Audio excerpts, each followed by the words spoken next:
Hi. I've had a few repeated questions about my process dealing with resin 3D prints, specifically how I keep things clean.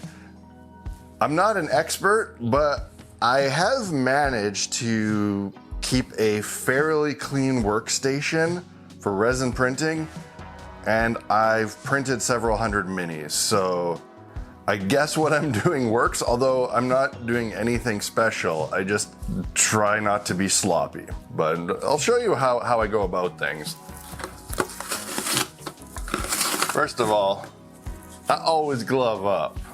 No glove, no love. And because I'm gonna be dealing with some liquid resin, I always, every time, without forgetting, ever, and not just because this is video, put on eye protection. It's important that you put on eye protection so that you look cool while you work. Oh, I wanna show you this. See how this is at an angle? That's so that more resin drips off here before I pull it out. And to do that, I 3D printed this little adapter thingy that lets me hang the build plate at an angle. I don't always use it, but if I am not gonna pull prints off the printer immediately, I will put it in there and use it. The more resin I can get off this plate before beginning this cleanup process, the better. And right beside my printer, I keep this like plastic tray. It's from IKEA. It's like a cafeteria kind of tray. Got some paper towel on it. And it's right beside the printer. It's also on top of a silicone mat from IKEA. Drop it on right there. Grab a little scrapery doodly daper and pop the prints off. And I try to have them not fly everywhere, because if they do, it, makes more of a mess. I do tend to put pretty high exposure settings on my burn-in layers because I hate when things fall off the build plate. And I don't use a magnetic plate because with this self-leveling Elegoo printer, that can cause some issues. So see, everything there, nice and gentle. Paper towel nearby. I always wipe the plate off before putting it back. This way there's no chunks left on it or anything. And as I'm doing stuff, I know I have some resin probably on my fingertips, so I'm pressing things like the printer lid with this part of my hand where the glove is clean. Just always being aware what parts of your gloves are clean and dirty. Pop open my washing thing here and drop these right in.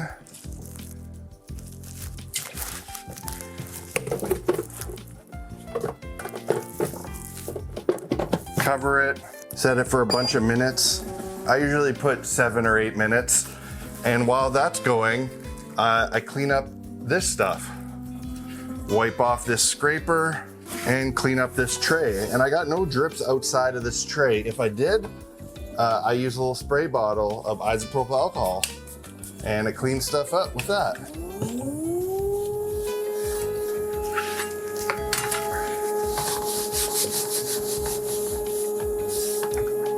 I've actually managed to do this with the most messy part of the process. And yeah, there's no resin drips anywhere. Even my gloves are pretty clean. Since this takes a while, I want to do other stuff in between, I will usually take these gloves off and put them aside so that I can put them back on. If they happen to be pretty dirty, I'll just get new ones and I just wait for that.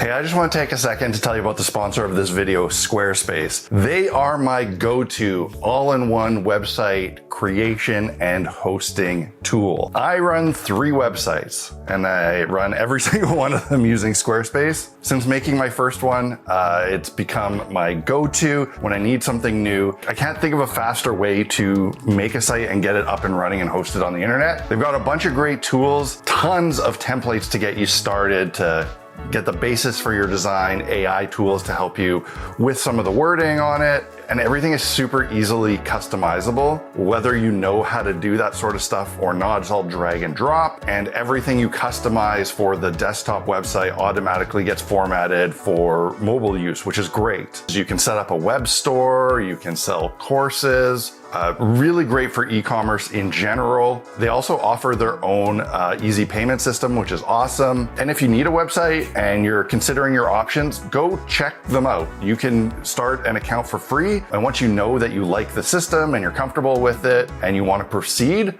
you can just use the link and the code in my description and you can get 10% off the purchase of your first website or domain. So yeah, what are you waiting for? Go make a website. Okay, fresh gloves. Now I bet somebody is wondering, why didn't I put the whole build plate in the wash tank? Because you can do that and wash your prints right on there. My whole process is about transferring as little liquid resin out of the printer as possible. That build plate still had a bunch of liquid resin on it, and it stayed on it, and it's now back in the printer instead of in my washing solution, making it dirtier faster than it needs to. I used to do that. Now I take my prints off and put them in. Fresh paper towel onto the tray, and this is just to soak up liquid. At this point, these are essentially cleaned. But here's what I'm gonna do. Show you a little trick. There's still a lot of cleaning solution. I use a cleaning solution. This is often just isopropyl alcohol. I like to let mine drip out a bit. I just got some screws there and I'll hang that basket there, go do something else and let this drip. That way by the time I take these prints out and put them on my paper towel, they've really drip dried. And there, look how clean that is. Now I just move these over to the table to clean the supports off. Got a little container with some hot water. Maybe why I've gotten good at doing this process cleanly is because I often have cameras running and I have to be able to touch them. Anyway, hot water in a container, drop the prints in. This serves 2 purposes. Because I use that washing solution, it's like a very greasy, oily kind of thing. And that needs to be washed off. But also, the warm water makes the supports just peel off like butter. I take these, I put them on a stack of paper towel to dry, and I throw out the supports, and that's really my whole process. There is nothing really that complicated about it. It's just about being neat and tidy. When I take prints off the printer and I'm dealing with resin, I'm basically acting and thinking the same way I do when I'm working with raw chicken, you know? Being aware of what I've touched and what parts of my hand are clean and dirty. And like when you're making chicken nuggies and you're dealing with the dredging and the eggs and all that, you always just got to be aware of like being neat and tidy, and that's it. Like, it's not really any special tricks. It's just being aware of what you're doing and careful. So I'm sure there's plenty of other ways to do this, other great techniques, but this is what I do and it works for me.